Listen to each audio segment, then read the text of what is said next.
Hello students, how are you all? I hope so you all are fine. Now kids, we completed our 3 revision sessions, right? In today revision session number 4, I am going to explain you paper style. In paper style there are 2 partitions, right?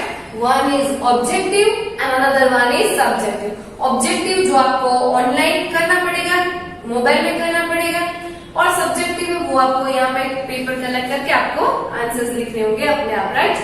तो फटाफट से मैं आपको paper style explain करती हूँ, okay? So now kids, in paper style in objective question number 1, multiple choice questions, मतलब choose the correct answer from the options given below. नीचे आपको 4 ऑप्शंस दिए गए होंगे, उनमें से आपको करेक्ट वाला ऑप्शन सिलेक्ट करके उसको टिक करना है। वो टोटल 10 क्वेश्चन होंगे, 1 क्वेश्चन ईच मार्क, मतलब 10 question 10 mark, right?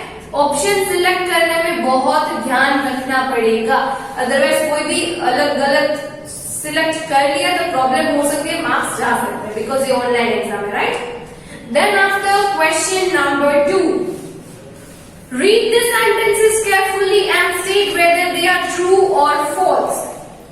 Kids, you need to read instructions carefully. उसके बाद नीचे 2 ऑप्शंस दिए गए होंगे, एक का ऑप्शन होगा ट्रू और बी का होगा false. If the statement is correct, then you are supposed to tick on A. If the statement is incorrect, then you are supposed to tick on B. तो वहां पे क्या होंगे, 8 क्वेश्चंस होंगे, 1 क्वेश्चन 1 मार्क, मतलब question number 11 से 18 लेके वो ट्रू और फॉल्स होंगे। 8 questions 8 mark, clear? Then after question number 3, fill in the blanks with the help of options given in the hint box. वहां पे क्या होगा किड्स, आपको ऊपर हिंट बॉक्स दिया जाएगा, हिंट बॉक्स में से 4 ऑप्शंस होंगे, राइट? ए में ये, बी में ये, सी में ये और डी में ये, राइट? तो उसके अकॉर्डिंग आपको ऑप्शंस जो होंगे उसके अकॉर्डिंग आपको सिलेक्ट करके वो करेक्ट वाला ऑप्शन आपको करना है। सपोज ब्लैंक्स है, उसमें ब्लैंक्स के नीचे भी होगा A B C D, right? तो उसमें जो अप्रोप्रिएट आता है वो आपको टिक करना पड़ेगा। 4 क्वेश्चंस होंगे, 1 क्वेश्चन 1 मार्क, तो 4 questions is equal to 4 marks, right? तो फिलिंग द ब्लैंक्स में थोड़ा सा ध्यान रखना बनता है, क्योंकि ब्लैंक्स के नीचे ऑप्शंस होंगे और उसके ऊपर हिंट बॉक्स होगा।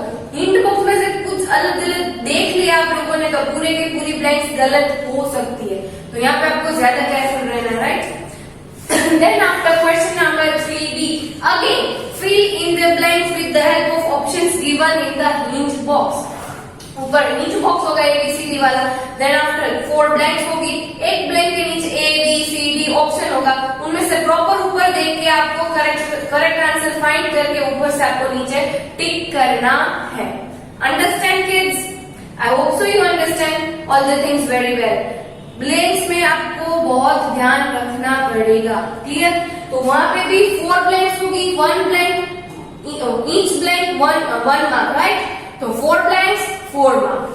Then after question number 4A, match the column and select the correct option which makes the appropriate pairs.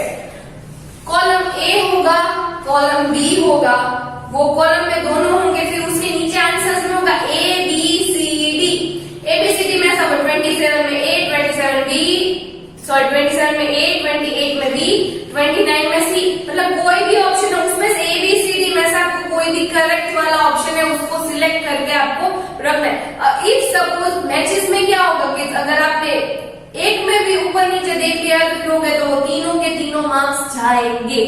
तो मैचेस में आपको बहुत ध्यान रख के, इफ सपोज आपको कोई प्रॉब्लम हो रही है तो एक रफ पेज बाजू में रख के आप माइंड में उसको रख के अच्छी तरह से लिख के आप देन आफ्टर आप करेक्ट वाला ऑप्शन सर्च करके आप उसमें अच्छी तरह से टिक करना, अदरवाइज तीनों के तीनों रॉन्ग हो जाएंगे। तो मैचेस में है क्वेश्चन नंबर 27 से 29, 1 क्वेश्चन 1 मार्क, तो 3 question 3 mark, right? Then after question number 4B, again match the column and select the correct option which makes the appropriate pairs. Appropriate pairs जो है सेम क्वेश्चन नंबर 4A में था, बिल्कुल ऐसे question number 4B में है। If appropriate pairs बन रही है अच्छे से देख के आपको नीचे से ABCD में से प्रॉपर वाला ऑप्शन सर्च करके उसके ऊपर टिक करना है। क्लियर? मैचेस में खास करके बहुत ध्यान रखना पड़ेगा। Okay, done. Now question number 5। Read the questions carefully and select the appropriate answer from the given options. Kids, ये क्या क्वेश्चन में से क्वेश्चन दिए गए होंगे उसमें से आपको प्रॉपर आंसर सर्च करना है। तो ये क्वेश्चंस मैंने कहाँ से लिए हैं? हम चैप्टर स्टार्ट करते हैं उससे पहले I gave you vocabulary words and meanings। मैंने आपको vocabulary words और meanings सारे के सारे चैप्टर्स के प्रोवाइड किए हैं, राइट? तो ये वो जो मीनिंग्स होते हैं ना, मीनिंग्स में से ये सारे के सारे क्वेश्चन मैंने लिए हैं, राइट? तो आपको मीनिंग्स बहुत अच्छी तरह से करोगे तभी आपको क्वेश्चन नंबर 5 आएगा। मतलब मीनिंग्स में उल्टा कर दिया, जो आंसर है वो क्वेश्चन बन गया और जो क्वेश्चन है वो आंसर बन जाएगा, राइट? तो उसमें भी 4 ऑप्शंस दिए गए होंगे A, B, C, D। Clear? उनमें से करेक्ट वाला ऑप्शन होगा, उसको आपको अच्छी तरह से सिलेक्ट करना है। Done. Now question number 6. Read the following questions carefully and select the appropriate answer from the given options. यहाँ पे आपकी बुक में 1 और 2 सेंटेंस के मैंने आंसर्स लिखवाए हैं। लिखवाया कि नहीं लिखवाया? ये जो क्वेश्चन है उसका क्या है प्रॉपर 1 क्वेश्चन का 1 मार्क नहीं, मतलब शॉर्ट वाले क्वेश्चन आंसर यहाँ पे मैंने निकाले हैं। तो उसमें से आपको सारे के सारे शॉर्ट क्वेश्चन आंसर अच्छी तरह से लर्न करना है, मगअप नहीं करना है, माइंड में से रख के करना है, right? 1 question 1 mark, 4 questions 4 mark, मतलब क्वेश्चन नंबर 37 से क्वेश्चन नंबर 40 तक ये है। तो राइट, ये टोटल हमारे ऑब्जेक्टिव मार्क्स कितने हुए? 40 मार्क्स हुए। कितने हुए kids? 40 marks. 10 plus 18 10 plus 8 18 18 plus 4 22 22 plus 4 26 26 plus 3 29 29 plus 3 32 32 plus 4 36 36 plus 4 40। हमारे ऑब्जेक्टिव्स के मार्क्स टोटल कितने हैं? 40 मार्क्स है, राइट? तो keep it in your mind, आप लोगों को माइंड में रखना है ऑब्जेक्टिव 40 मार्क्स का है, सब्जेक्टिव 40 मार्क्स का है। I hope so you understand objective की पेपर स्टाइल समझ में आए। नाउ सब्जेक्टिव का क्वेश्चन नंबर 1 है answer the following question as per instructions. वहां पे ऊपर आपको इंस्ट्रक्शन दी गई होगी, उसके अकॉर्डिंग आपको नीचे करना है। कोई भी हो सकता है, नेम दिस, आइडेंटिफाई दिस, कुछ भी हो सकता है। अकॉर्डिंग टू इंस्ट्रक्शन आपको लिखना है। नॉर्मली ऐसा ही होगा, नेम किसी के लिखने हैं, सपोज सोलर सिस्टम है तो आपको क्या करना है? This is only example. Write down 8 names of planets, whatever, how many types of satellites are there. मतलब ऐसे एज पर द इंस्ट्रक्शंस आपको कोई भी क्वेश्चंस दिए होंगे आपको ये सब कुछ करना है। 6 क्वेश्चंस होंगे, ईच क्वेश्चन 1 मार्क, तो 6 क्वेश्चन इंटू 1 मतलब 6 marks. Clear? Now question number 2, answer the following question in 2-3 lines. यहाँ पे आपको 2-3 लाइन्स में आंसर्स लिखने हैं, जो ऑलरेडी मैं आपको CW में करवाती हूँ, राइट?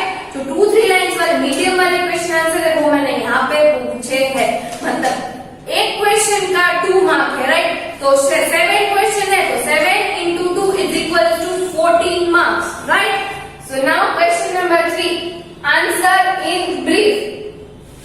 आंसर इन ब्रीफ में क्या आएगा कि बड़े बड़े क्वेश्चन और आंसर आपको लिखने, वो भी मैं आपको CW में करवाती हूँ कि नहीं करवाती हूँ, तो वहां पे आपको यहाँ पे ये लिखना है।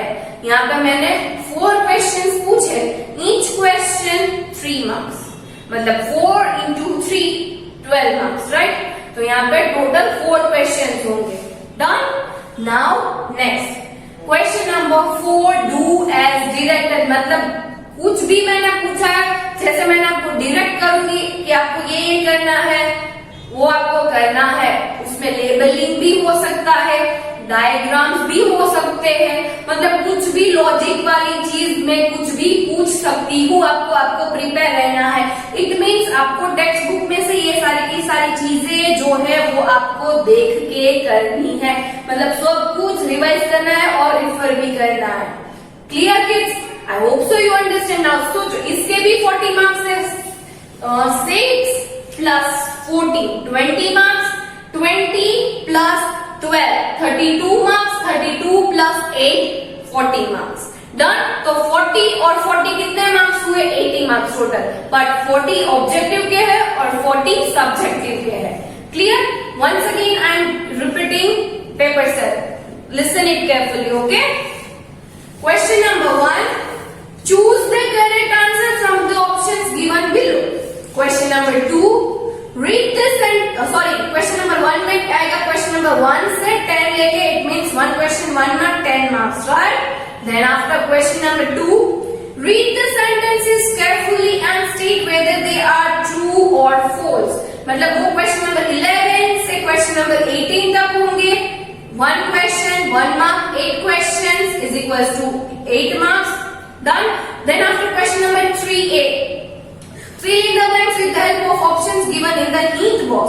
वहां पे आएगा क्वेश्चन नंबर 19 से क्वेश्चन नंबर 22, 4 blanks आएगी, 1 blank each mark, 4 blanks into 1 is equals to 4 marks। Then after question number 3B, fill in the blanks with the help of options given in the hint box। वहां पे आएगा question number 23 से 26 तक, 4 blanks है, 1 mark each is equals to 4 marks।